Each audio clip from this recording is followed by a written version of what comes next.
Hello everyone, so welcome to learning friends. तो आज इस सेशन में हम सीखने वाले हैं dynamic formatting of your measures. So अभी तक जो डायनेमिकली हम मेजर का फॉर्मेट है उसे चेंज नहीं कर पाते थे, लेकिन रिसेंटली लास्ट मंथ एक न्यू फीचर जो कि पावर बीआई ने हमें दिया है वो है formatting options for a measure. जो सबसे क्विकली हम उसको देख लेते हैं। सबसे पहले हम एनेबल कैसे कर सकते हैं अपने पावर बीआई में। अगर आपका काफ़ी ज़्यादा पुराना पावर बीआई का डेस्कटॉप वर्जन है तो उसको सबसे पहले अपडेट करिए।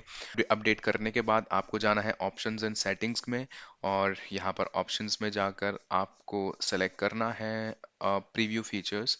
प्रीव्यू फीचर्स में आपको सेलेक्ट करना पड़ेगा dynamic format string for measure. यहाँ से अप्लाई करके इसको ओके कर देना है। ओके करने के बाद वो पूछेगा आपको रीस्टार्ट करने के लिए। तो मेरा पावर बीआई दोबारा ओपन हो चुका है। अब सबसे पहले इसमें देख लेते हैं। हमारे पास एक डेटा है जिसके अंदर एक ड्यू अमाउंट है जिसको हम बस यूज करने वाले हैं। जल्दी से हम इंसर्ट करते हैं एक टेबल को जिसमें कि मैं मेजर बनाऊंगा। यहाँ से टेबल बनाते हैं। इसका नाम रखेंगे मेजर, और इसमें हम डाल देते हैं, सॉरी, ये। अब मेजर क्रिएट करूंगा अंडर मेजर जिसका नाम होगा due amount. Due amount is equal to sum of due amount here and press okay. So इसने बाय डिफॉल्ट जो जो फॉर्मेट है इसका है वो है होल नंबर। और जैसे ही मैं इसको एक टेबल में लेता हूँ, यहाँ पर ये मैंने टेबल ली। टेबल में मैंने बिजनेस यूनिट के साथ ड्यू अमाउंट यहाँ से ले लूंगा। मैं लूंगा due amount from this measure. देखो यहाँ पर जो मेरा ड्यू अमाउंट है, ड्यू अमाउंट ऐसा दिख रहा है, और ये पूरी टेबल में इस तरह से हमें शो हो रहा है। तो अब मेरे को डायनेमिक बनाने के लिए मुझे इस मेजर पे क्लिक करना है, और फिर उसके बाद मुझे फॉर्मेट में जाना है। फॉर्मेटिंग में जा इसको डायनेमिक चूज कर लेना है। अब जैसे ही आप डायनेमिक में चूज करेंगे तो आपको लेफ्ट हैंड साइड में एक तो मेजर के लिए ऑप्शन दिखेगा जिसमें कि आपका जो फॉर्मूला वगैरह है वो सब कुछ आएगा, और secondary is your format.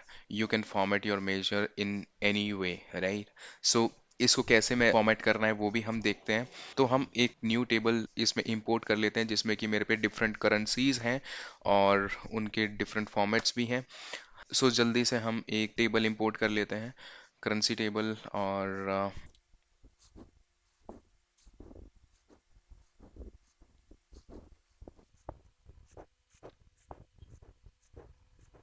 Slicer में हमने डाला कंट्री। और सबसे पहले हम टेबल देख लेते हैं। यहाँ पे जो न्यू हमारी करेंसी टेबल है, करेंसी में कंट्री है, उसकी करेंसी है, और उसका सिंबल क्या होता है। तो हमें सिंबल दिखाना है विद द नंबर्स, राइट। तो हम अगर कनाडा चूज करें तो हमारा ड्यू अमाउंट जो सारा फॉर्मेटिंग है वो डॉलर्स में हो जाए, जो भी वहाँ पर सिंबल हमें गिवन है। तो ये टास्क है हमारा, उसको कैसे करना है by the use of dynamic formatting. ये हम कैसे करेंगे तो वो हम अभी जाकर देखते हैं। अभी फिलहाल हम देखेंगे जब मेजर पे हमने क्लिक किया तो यहाँ पर मेजर पे हम फॉर्मेट पे क्लिक करेंगे। अभी फिलहाल ये डबल कोट्स के अंदर जीरो है, लेकिन अब हमें यहाँ पर ये फॉर्मेटिंग हमें देनी है, और इसमें हम डालेंगे hash comma triple hash comma hash hash, उसके बाद and selected value and column should be currency. यहाँ पे हमें करेंसी करना है, राइट। और जैसे ही हम यहाँ पे करेंसी करेंगे, now you can see this CAD CAD is coming, but हमें यहाँ पर सिंबल करना है। और जैसे ही मैं यहाँ पे सिंबल करूँगा, सिंबल, राइट, तो ये उस तरीके से बिहेव करना स्टार्ट कर देगा। जो मैंने स्ट्रिंग डाली है ये गलत डाली है, मैं दोबारा बताता हूँ। एक्चुअली यहाँ पर हमारे ज़ीरो ज़ीरो आएगा, पॉइंट्स के बाद को रिप्रेजेंट करता है।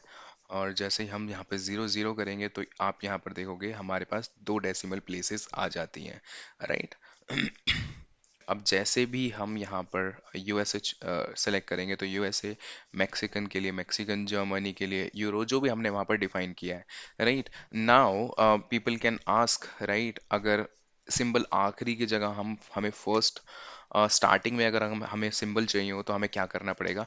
कुछ नहीं करना, जस्ट यहाँ पर जाओ और मेजर में फॉर्मेट में जाओ, जो हमने ये कंडीशन डाली थी इसको हमें सिर्फ आगे शिफ्ट कर देनी है और कुछ भी नहीं करना।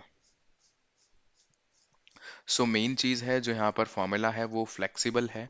आप किस चीज़ को पहले डिफाइन करते हैं और किस चीज़ को बाद में, आप जैसे भी यहाँ पर फॉर्मेट को डिफाइन करोगे तो ये आगे की साइड शिफ्ट हो जाएगा, राइट। तो यही है हमारा dynamic formatting in Power BI, which is recently introduced. Thank you for watching this video. If you have any questions, you can ask in the comments, and I will definitely make another video for this. And do subscribe and like this video, and keep it up. We'll see you in the next video.